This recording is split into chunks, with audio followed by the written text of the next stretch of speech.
What's up guys and welcome to FPL Today. I'm the man in the know, JNO, and how the flock did your game week go in game week 30 plus? Make sure to leave in the comments down below how many points you got, because I know it was unlimited transfers, bench boosts, free hits all over the place. So I want to know what your score was. Let's compare, let's see how we did, and let's get on to game week 31, because I'm not one of those YouTubers that is going to put a video out about game week 31 before I know all the details from game week 30.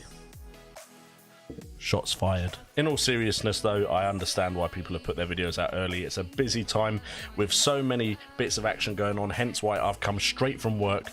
Haven't even made myself look pretty, because I always do that for you guys. The hair's a bit of a mess, need a shave, and I've been wearing a mask all day on my face, so yeah. Not feeling the freshest, but still getting a video out for you guys. So make sure to hit that like button and subscribe if you appreciate the effort I've put in. As we can see, I've got 109 points currently. Yes, I'm still one of those YouTubers. Game week's not quite over. Man City are still playing. But apart from De Bruyne coming on for Mahrez, my game week is pretty much done and dusted. So a quick overview of how I did. We managed to get 6 points from Leno, 5 points from Lundstrom, both unfortunately not appearing in all of the double game week, even though there were double game week players. Leno picking up an unfortunate injury, and Lundstrom not featuring or starting in the second game for Sheffield United. Seiss got me some decent points with 7. Stevens got 7. Of course, we know about Sheffield United collapsing against Newcastle. Then on the bench, we also had Trent Alexander-Arnold with 7 points and Lascelles with 5. Then in midfield, we had Grealish, De Bruyne, Saka and Fleck. Grealish getting 4 points. Expected a return from him, but we got absolutely nothing apart from maybe a clean sheet point. De Bruyne managing to get 14 points, which could change at the time of recording this. We had Saka picking up an assist and playing in both fixtures, which I was very happy about.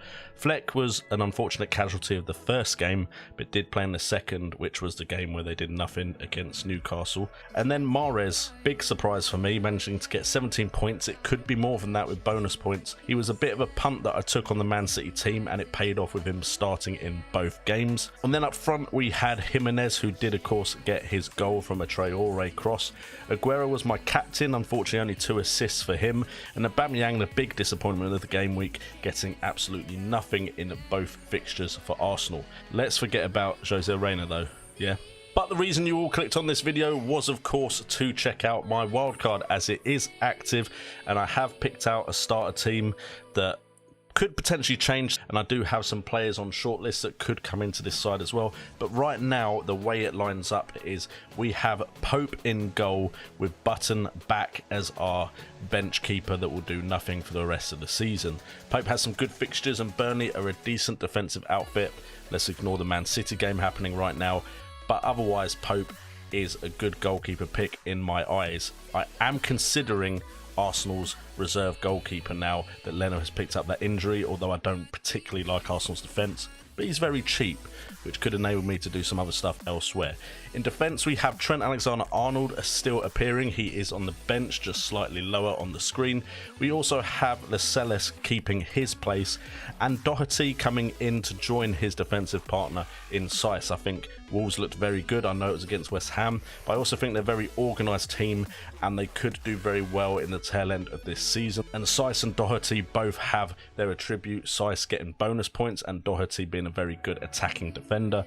I don't need to explain Trent to you, and I've already kind of explained Lascelles. And then we have Taylor as well, because Burnley's defensive unit I'm just hoping can pick up some more points. And he seems to be a decent attacking outlet for Burnley, but that position could of course change. Then we go to midfield. We've got Bruno Fernandes. He's not going to be on the bench. This is just the way my team looks right now. But Bruno Fernandes against Sheffield United at home, and Man United just seem to have all of their play revolve around this man right now. So I think Bruno Fernandes is a almost essential pickup, a bit similar to Kevin De Bruyne, who keeps his place in that Man City side. The fact that he didn't play against Burnley, or he came on late against Burnley, to me is a good thing, so De Bruyne stays in the side. Isaac Hayden is going to be a budget enabler, purely because I think Newcastle has some decent fixtures, and potentially he does have some attacking output with chances created and potential for goals. Sarr makes it into this iteration of my wildcard purely because Watford have to play to get wins, and I think Sarr could definitely get the job done.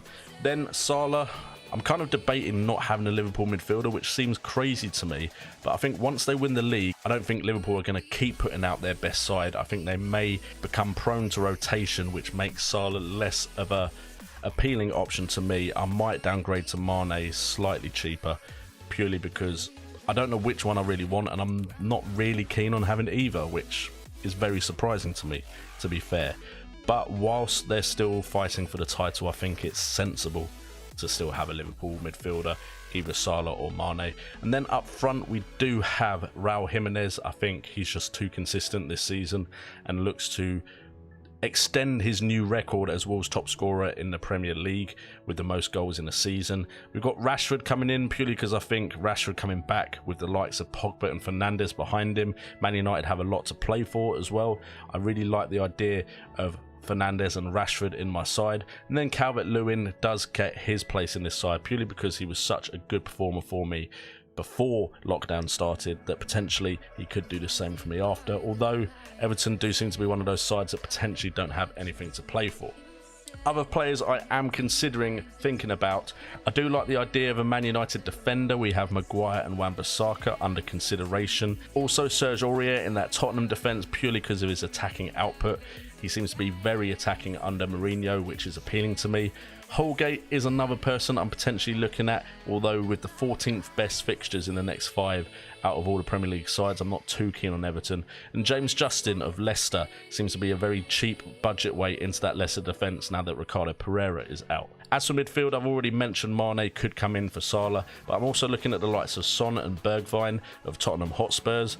Also considering Saka to stay in the side as well. Stuart Armstrong for Southampton did impress me, but I don't think their fixtures are very good. But he does manage to get onto my shortlist just of his recent performances before and after lockdown. And then St Maximin also getting in there because Newcastle's fixtures are decent as a punt. Traore also under consideration along with Richarlison. And then up front, there's only really one striker I want in this side that isn't already in my team, and it is Jamie Vardy. That's going to be very difficult to do while keeping Jimenez and Rashford.